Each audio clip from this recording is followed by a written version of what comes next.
Hello everybody, Sany here. So today I'll be doing a rant on constructive and deconstructive criticism and why they're different, seeing as a lot of people don't really understand that.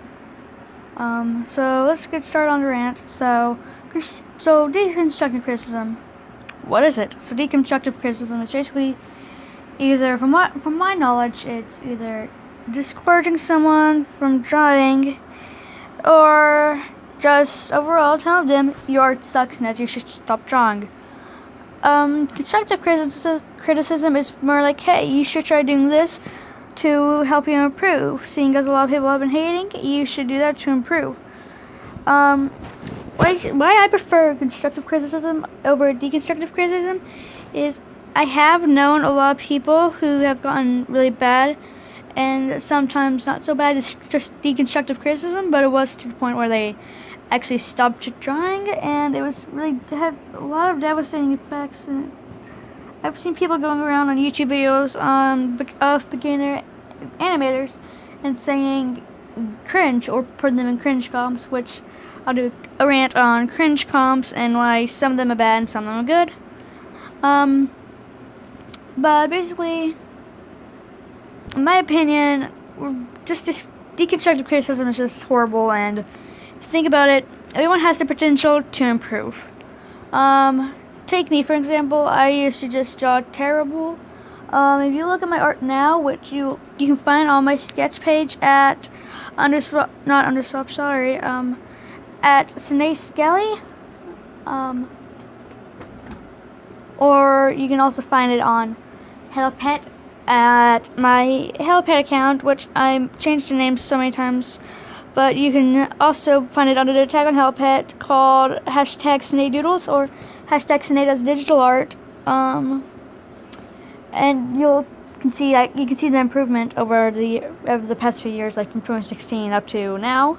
And you can see how I improved, and you can see that other people also have the potential to improve. Seeing as I used to be able to draw terrible cats, and now I can just draw pretty decent cats in my opinion. But everyone has the potential to improve, and if you give them deconstructive criticism, it kind of doesn't really help them improve that much. And constructive criticism, like telling them, hey, you should try this or try that, it gives them more of a better start.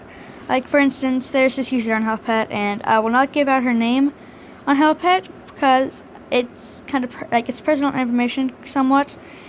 Well, not really, because it's not her real name, but I'm still not going to do it for the sake of my privacy. And plus, I don't have permission to say her name, so I'm just going to refer to her as... I'm terrible at coming up with names, so I'm just going to refer to her as Doodles. Let's just do Doodles. So, Doodles, she had once told me that that if I studied, not really studied, but if I practiced in anatomy, I could learn better movements, because the way I used to draw, the arms looked like noodles. I'm not even kidding, I can agree. The arms looked exactly like noodles. There was no such thing as anatomy in my world. And ignore my terrible speech. I have speech issues, if you don't know that already, but I have terrible speech issues. And plus, my voice sounds like a whiny little 5-year-old who doesn't get anything that she wanted for Christmas. And I assure you, I am 13. But basically, yeah. So basically, if you just study, practice, do anything you can to just improve. And if you're one of those people who tell people that they should stop drawing, then just stop. Because I highly doubt that you would like it if someone came up to you and said, hey, you should stop doing whatever you love. Like, said you are a hardcore gamer and you're kind of bad at it, but you still loved it. And someone came up to you and said, you need to stop gaming, you're really bad at it. That would really hurt you, wouldn't it?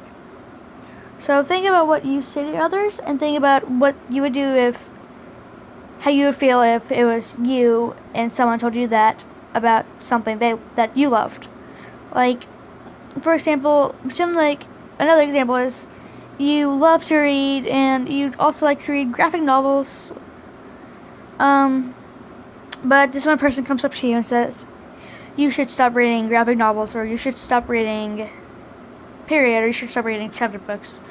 or you should stop reading any books in general. It probably most likely make you upset, especially if they say you should stop reading books because you're stupid and you shouldn't read books. It's the same thing as saying this is cringe. Well, not really the same thing, but it still could sometimes have the same effect. It's kind of like saying, hey, you should stop drawing because this is cringe and you're really bad at it. You're not going to improve. So think about what you're going to say, and think about what you're going to what you would do if someone said that to you about something you loved. Imagine what you would do, and imagine how you would feel, and imagine what that person would feel if you said it.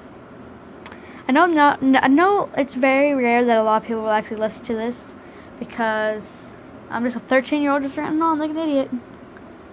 But I'm speaking the truth, like that's coming from my heart. I speak what comes from my heart. I don't even have a script for this, and if you don't believe me, I can literally show you everything. I don't have a script for this at all. Even if I did, I wouldn't be starting as much. Like, it's kind of hard to not stutter because I'm looking in the room like an idiot. But once again, if you're one of those people who tell the people that they should stop drawing or animating, stop. Once again, imagine what you would do and how you'd feel if someone told you to stop doing what you loved. Alright, next time you go to comment on someone's animation or drawing online, or heck, even if in your classroom, or even if they're a total stranger, you're thinking about going up to them and saying, hey, your art sucks, you should just stop. Think about what you do if someone told you hey, you should stop playing football, you're really bad at it. Or hey, you should stop playing video games, you're really bad at it. Or anything of that sort.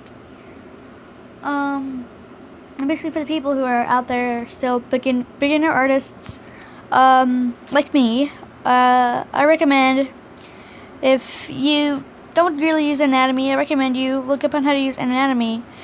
But mind you, anatomy is decently hard to learn. I gave up on anatomy, so I just started drawing cats and teddy bears, very demonic teddy bears.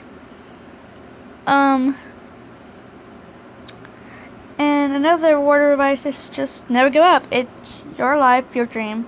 Don't listen to what everyone tells you, because I love you and I appreciate what you do in your life, because that's your life, no one else's, and don't let anyone get you down for that.